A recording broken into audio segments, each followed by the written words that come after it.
എന്താണ് സംഭവിച്ചത് എന്നതിൽ ഉൾപ്പെടെ വ്യക്തത കൈവരേണ്ടതുണ്ട്. ഇപ്പോൾ NCP നേതാവ് കൂടിയായിട്ടുള്ള ജോസ്മോൻ ടെലിഫോൺ ലൈനിലുണ്ട്. ശ്രീ ജോസ്മോൻ, ദേശീയ രാഷ്ട്രീയത്തിൽ ചർച്ച ചെയ്യപ്പെടുന്ന ഒരു പേരായിരുന്നു. അദ്ദേഹം പല രാഷ്ട്രീയ നീക്കങ്ങളും നടത്തിയിട്ടുണ്ട്. അജിത് പവാർ അങ്ങനെയാണ് ഏറ്റവും ഒടുവിൽ അധികാരത്തിൻ്റെ ഭാഗമായി ഇപ്പോൾ ഉപമുഖ്യമന്ത്രി സ്ഥാനത്ത് തുടരുകയും ചെയ്തത്. അദ്ദേഹത്തിൻ്റെ വിയോഗം എങ്ങനെയാണ് താങ്കൾ നോക്കിക്കാണുന്നത്? അജിത് പവാർ ഫാമിലിയിലെ ഏറ്റവും കരുത്തനായ ജനകീയനായ നേതാവ് ഒരാളായി മാറിയിരുന്നു. കോൺഗ്രസിൽ പവാർജിയോടൊപ്പം പ്രവർത്തിക്കുകയും കോൺഗ്രസിന്റെ സംഘടനാ സംവിധാനത്തിൽ പ്രത്യേകിച്ച് പടിഞ്ഞാറൻ മഹാരാഷ്ട്രയിൽ വളരെ ഉന്നതമായ അദ്വിതീയമായ ഒരു സ്ഥാനം അദ്ദേഹം കരസ്ഥമാക്കി.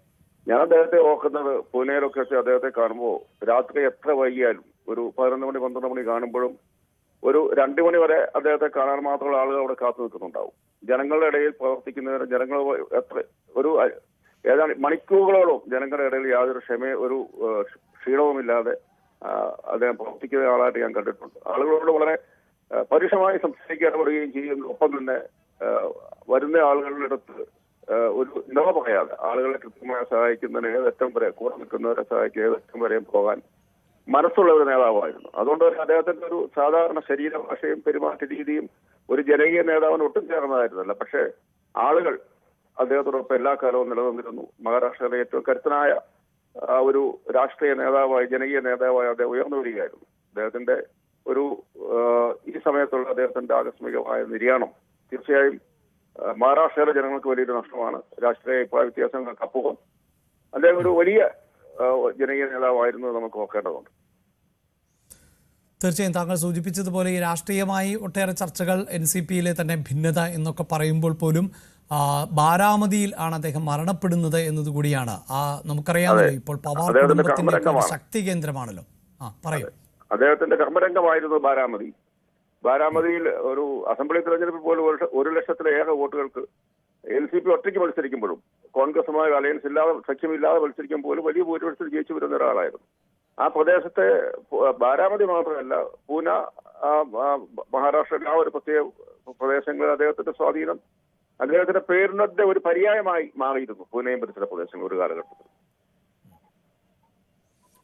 വളരെയധികം നന്ദി ജോസ്മോൻ ഞങ്ങളോട് പ്രതികരിച്ചതിന്. ഇന്നലെ മുംബൈയിൽ ആയിരുന്നു ക്യാബിനറ്റ് യോഗം നടന്നത്. അതിനുശേഷം ആ യോഗത്തിൽ പങ്കെടുത്ത ശേഷം ആണ് ഇന്ന് തദ്ദേശ തെരഞ്ഞെടുപ്പ് പ്രവർത്തനങ്ങളുമായി ബന്ധപ്പെട്ട യോഗത്തിൽ പങ്കെടുക്കുന്നതിന് വേണ്ടിയാണ് അദ്ദേഹം ബാരാമതിയിലേക്ക് പുറപ്പെട്ടത് എന്നതാണ്. രാവിലെ 8:45 കൂടിയാണ് അപകടമുണ്ടായത് എന്നാണ് DGCA director general of civil aviation ഇപ്പോൾ വ്യക്തമാക്കുന്നത്.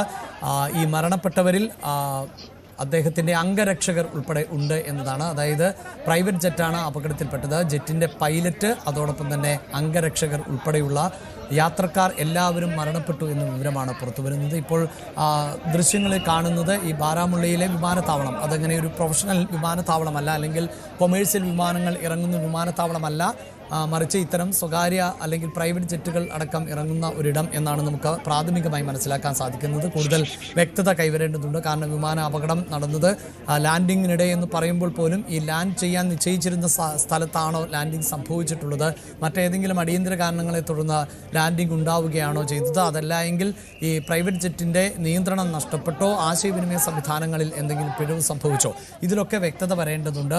ഇവിടെ നമുക്ക് ദൃശ്യങ്ങളുടെ തുടക്കത്തിൽ കാണാൻ സാധിച്ചിരുന്നത് ഒരു വിജനമായ ഭൂപ്രദേശമാണ്. വിമാനത്താവളങ്ങൾ പൊതുവെ അങ്ങനെയാണ് എങ്കിൽ പോലും കൂടുതൽ സുരക്ഷാ സംവിധാനങ്ങളൊക്കെ ഉണ്ടാകേണ്ട പശ്ചാത്തലമുണ്ട്. പക്ഷേ ഇവിടെ വളരെ കുറച്ച് ആളുകളായിരുന്നു ഈ അപകട സ്ഥലത്ത് അവിടെ ഉണ്ടായിരുന്നത്. ഒരു പക്ഷേ തീ കെടുത്തുന്നതിന് വേണ്ടിയുള്ള സുരക്ഷാ സംവിധാനങ്ങളോ അഗ്നിരക്ഷാസേന വിഭാഗങ്ങളോ ഒക്കെ വളരെ പെട്ടെന്ന് എത്താൻ പറ്റാത്തൊരു ഭൂപ്രദേശമെന്ന് നമ്മൾ സംശയിക്കുന്നുണ്ട്. അതിലൊക്കെ കൂടുതൽ വ്യക്തത കൈവരേണ്ടതുണ്ട്. എങ്കിലും പ്രാഥമികമായ വിവരങ്ങൾ മാത്രമാണ് ഇപ്പോൾ പ്രേക്ഷകരുമായി ഞങ്ങൾക്ക് പങ്കുവയ്ക്കാൻ സാധിക്കുന്നത്. അവിടെ അഭിലാഷ് വീണ്ടും ചേരുന്നുണ്ട്. അഭിലാഷ്, ഇതിൽ കൂടുതൽ വ്യക്തത വരുന്നുണ്ടോ? കാരണം ലാൻഡിങ്ങിനിടെ അപകടം സംഭവിച്ചു എന്ന് പറയുമ്പോൾ പോലും നമുക്ക് ഈ ദൃശ്യങ്ങളിലൊക്കെ കാണാമല്ലോ, അതങ്ങനെ ഒരു വിമാനത്താവളം അതിനോട് അടുത്തായിരുന്നോ, അല്ലെങ്കിൽ ഇത് അടിയന്തരമായി ഇറക്കുകയായിരുന്നോ, താൽക്കാലികമായി ഒരുക്കിയ വിമാനത്താവളം അല്ലെങ്കിൽ ലാൻഡിങ്ങിന് വേണ്ടിയുള്ള ഇടമായിരുന്നോ, അതിൽ വ്യക്തത വരുന്നുണ്ടോ അഭിലാഷ്? അഭിലാഷ്, ഇപ്പോൾ നമുക്ക് മനസ്സിലാകുന്നത് ബാരാമതിയിലെ വിമാനത്താവളത്തിന് അടുത്തെന്നാണ് മനസ്സിലാക്കുന്നത്. ആ വിമാനത്താവളത്തിൽ അത് സ്ഥിരമായി സാധാരണ വിമാനങ്ങൾ ഇറങ്ങുന്നതാണോ, അല്ലെങ്കിൽ ഇത്തരത്തിൽ അടിയന്തരമായി പ്രൈവറ്റ് ജെറ്റൊക്കെ വരുമ്പോൾ ഇറക്കാൻ കഴിയുന്ന ഒരു സാങ്കേതിക സംവിധാനമാണ് അവിടെ ഉണ്ടായിരുന്നത് എന്നുള്ള കാര്യത്തിൽ ഒരു വ്യക്തതയില്ല. എന്തായാലും വിമാനം അത് ലിയർ ജെറ്റ് 45XR എന്ന് പറയുന്ന ഒരു അത്യാഡംബരമായിട്ടുള്ളൊരു വിമാനമാണ്. 8 മുതൽ 9 പേർക്ക് വരെ സഞ്ചരിക്കാൻ കഴിയുന്ന ഒരു വിമാനമാണ് അതുള്ളത്. ഹൈ പെർഫോമൻസ് ആണ്. അത് വളരെ 2000 നോട്ടിക്കൽ മൈൽ വരെ ഒറ്റ സ്ട്രെച്ചിൽ പറക്കാൻ കഴിയുന്ന ഒരു വിമാനമാണ്. അത് ഈ അപകടത്തിൽപ്പെട്ടിരിക്കുന്നത് എന്നുള്ളതാണ്. അത്രയും സാങ്കേതിക സംവിധാനങ്ങളുള്ള ഒരു വിമാനം അതെങ്ങനെ ഇത്തരത്തിൽ ഒരു നിയന്ത്രണം നഷ്ടപ്പെട്ട് തകർന്നു വീണു എന്നുള്ള കാര്യത്തിൽ DGCA അന്വേഷണം പ്രഖ്യാപിച്ചിരിക്കുന്നു എന്നുള്ളതാണ്. 9 പേർക്ക് വരെ സഞ്ചരിക്കാവുന്ന വിമാനം, അതിൽ 6 പേരാണ്, അജിത് പവാർ ഉൾപ്പെടെ 6 പേരാണ് വിമാനത്തിൽ ഉണ്ടായിരുന്നത് എന്നാണ് മനസ്സിലാക്കുന്നത്.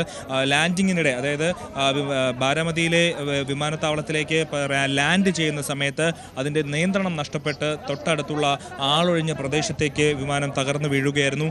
ഉടൻ തന്നെ ആശുപത്രിയിൽ അദ്ദേഹത്തെ എത്തിച്ചെങ്കിലും, അജിത് പവാറിനെയും ഒപ്പമുണ്ടായിരുന്ന 5 പേരെയും ആശുപത്രിയിൽ എത്തിച്ചെങ്കിലും ജീവൻ രക്ഷിക്കാനായില്ല എന്നുള്ള അതിദാരുണമായ വാർത്ത പുറത്തു വരുന്നു. ഇതിൻ്റെ വിമാനത്തിൻ്റെ ബ്ലാക്ക് ബോക്സ് കണ്ടെടുക്കുന്നതോടുകൂടിയായിരിക്കും നമുക്ക് എന്താണ് യഥാർത്ഥത്തിൽ സംഭവിച്ചത്, വിമാനത്തിനുണ്ടായ പിഴവ് എന്താണ് എന്നുള്ളത് അപ്പോഴാണ് നമുക്ക് മനസ്സിലാകുന്നത്. എന്തായാലും അതിദാരുണമായ സംഭവം.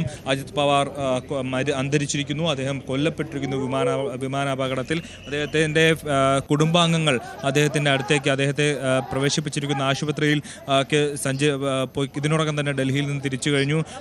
NCP നേതാക്കളായിട്ടുള്ള, കേരളത്തിലെ NCP നേതാക്കളായിട്ടുള്ള ശശീന്ദ്രൻ അടക്കമുള്ള ആളുകൾ അദ്ദേഹത്തിൻ്റെ വിയോഗത്തിൽ അനുശോചനം രേഖപ്പെടുത്തിയിരിക്കുന്നു. തൻ്റെ സഹോദര തുല്യനായിട്ടുള്ള നേതാവായിരുന്നു അജിത് പവാർ എന്നാണ് മന്ത്രി AK ശശീന്ദ്രൻ ന്യൂസ് 18നോട് പറഞ്ഞിരിക്കുന്നത്.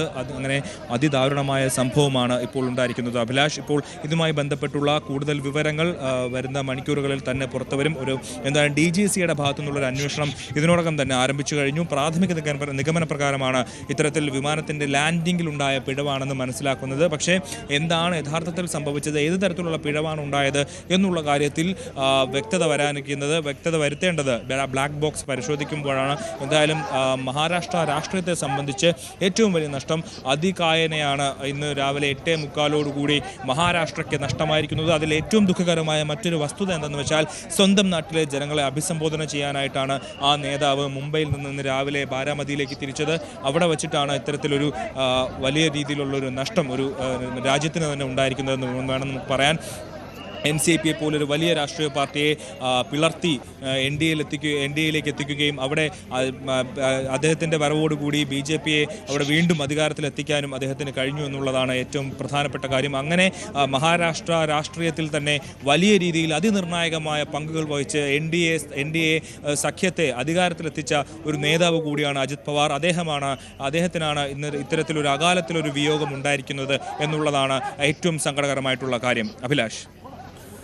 യെസ്, തീർച്ചയായും ഇന്ത്യൻ രാഷ്ട്രീയത്തിൽ തന്നെ തലയെടുപ്പുള്ള നേതാക്കളിൽ ഒരാളായിരുന്നു അജിത് പവാർ. പ്രത്യേകിച്ച് NCP എന്ന രാഷ്ട്രീയ പാർട്ടി മഹാരാഷ്ട്രയെ കേന്ദ്രീകരിച്ചുകൊണ്ട് പ്രവർത്തിക്കുമ്പോൾ പോലും അതിന് ദേശീയ തലത്തിലടക്കം പാർലമെന്റിൽ അടക്കം കൃത്യമായി പ്രാതിനിധ്യം ഉറപ്പിക്കാൻ കഴിഞ്ഞിരുന്നു എന്നുള്ളതാണ്. അതിൽ അതികായനെന്ന് വിശേഷിപ്പിക്കാവുന്നത് തീർച്ചയായും ശരത് പവാറിനെ തന്നെയായിരുന്നു എന്ന് പറയുമ്പോൾ പോലും ആരായിരിക്കും ശരത് പവാറിന്റെ പിൻഗാമി എന്ന ചോദ്യത്തിന് ഉത്തരമായിരുന്നത് അജിത് പവാർ എന്നതാണ്. എന്നാൽ ഒട്ടേറെ രാഷ്ട്രീയ നാടകങ്ങൾക്ക് കൂടി പിന്നീട് മഹാരാഷ്ട്ര വേദിയായ പശ്ചാത്തലം ഉണ്ടായിരുന്നു.